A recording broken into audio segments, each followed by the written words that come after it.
Are you thinking about making a move to Venice, Florida? Maybe you visited a couple times and aren't very familiar with the area, or you're just not sure which area may be best for you. Well, today I will be going over the top 7 reasons why my buyers choose South Venice to call home. Hello everyone, thank you for joining me. My name is Justin Bowers and I'm a Venice, Florida native, a Special Forces Army veteran, a girl dad of 3, and a local real estate professional serving Sarasota, Manatee, and Charlotte County. If at any point during this video you need help navigating Florida's Gulf Coast real estate market, you will find all of my information below. Please don't hesitate to reach out. Without further ado, reason number 1 why my buyers choose South Venice is the location. I know, it's the number 1 rule of real estate, so you shouldn't be surprised. South Venice's location offers super quick access to not only 1, but 3 beaches. Now, Venice Beach and Minnesota Beach are roughly 10 miles from one another, and the area right in between, you guessed it, South Venice. So if proximity to the beach is high up there on your wish list, you may want to throw South Venice in the mix.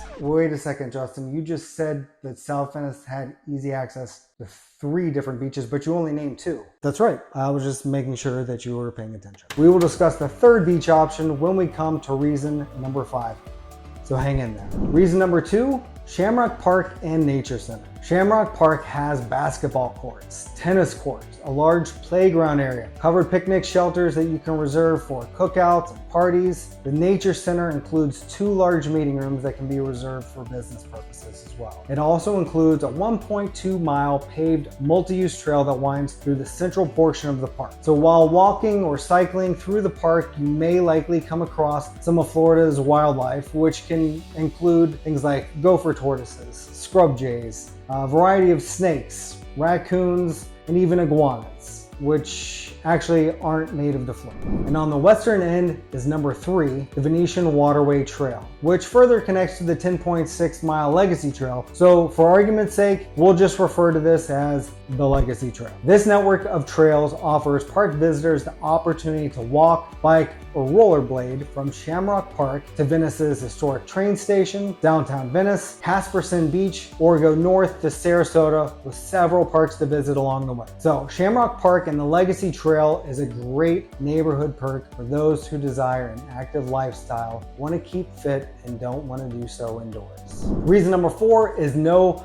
Homeowners Association, or HOA for short. Now, depending on your needs and desires, this could be a great thing or it could be a horrible thing. It does leave open the possibility that you could be living next to William Robert, aka Billy Bob, whose yard looks like a broken down 1990 IROC Z28 Camaro sitting up on block. He swears he's gonna finish it, but the knee-high grass growing up around it suggests otherwise. However, what no HOA also means is that you can have a boat, an RV, a camper, or any other toy on your property without getting a nasty gram from the HOA board. This also means that you can put up a privacy fence to your liking, place a shed, or build a detached garage on your property without having to pay super high storage fees. With all that being said, Sarasota County does have rules and regulations in place that govern all of the above.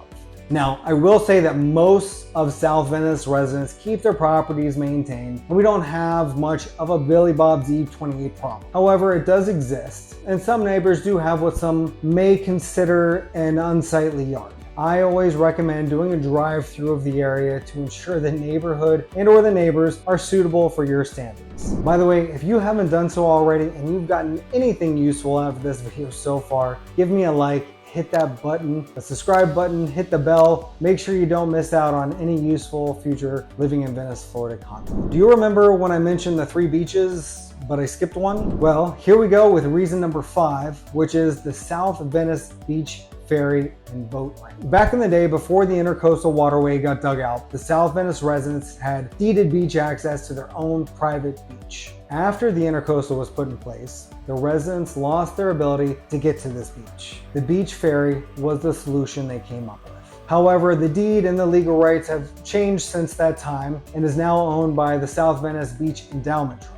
But now, South Venice residents can purchase annual passes at a discounted rate. The beach ferry for $150 and the boat ramp pass for $120 via the South Venice Civic Association. The beach ferry will take you across the intercoastal to South Venice's private beach. This beach is located about a mile south of Casperson Beach, which you can access via the island of Venice. For those who want to live in South Venice, having the ferry right there in your neighborhood that will take you to your very own private beach is very cool, especially if you enjoy going to the beach without hundreds of people around, which I do. Same thing with the boat ramp. There are public boat ramps at Minnesota Beach, Heigl Park on the island, and at the Venice train depot. However, when you have your own private boat ramp right there in your neighborhood, that will put you directly onto the intercoastal with Gulf access about 7 miles north to the jetties or about 11 miles south at Stump Pass in Inglewood. It's a super cool setup. Reason number 6 is that it's a mature neighborhood. South Venice has been well established for over 60 years. You'll find the homes here have a little bit more character and diversity than you typically see in a lot of other parts of Venice,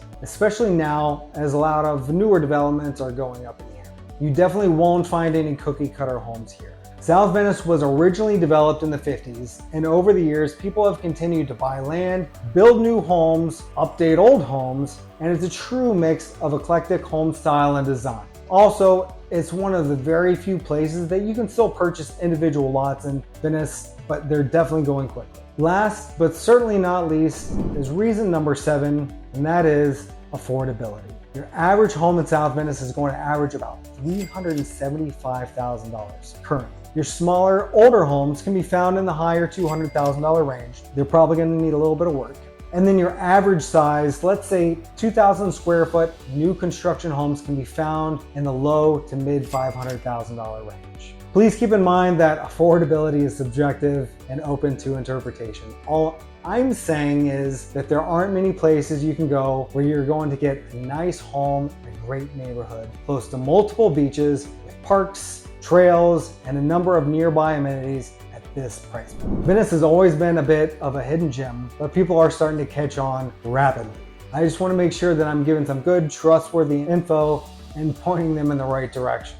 If you are looking to move in the area and you have some questions, or you would like to discuss any part of Venice or the surrounding areas, put my contact information below, as well as some helpful links regarding some of the topics I've covered. Thank you so much for watching and hanging in there till the end. God bless.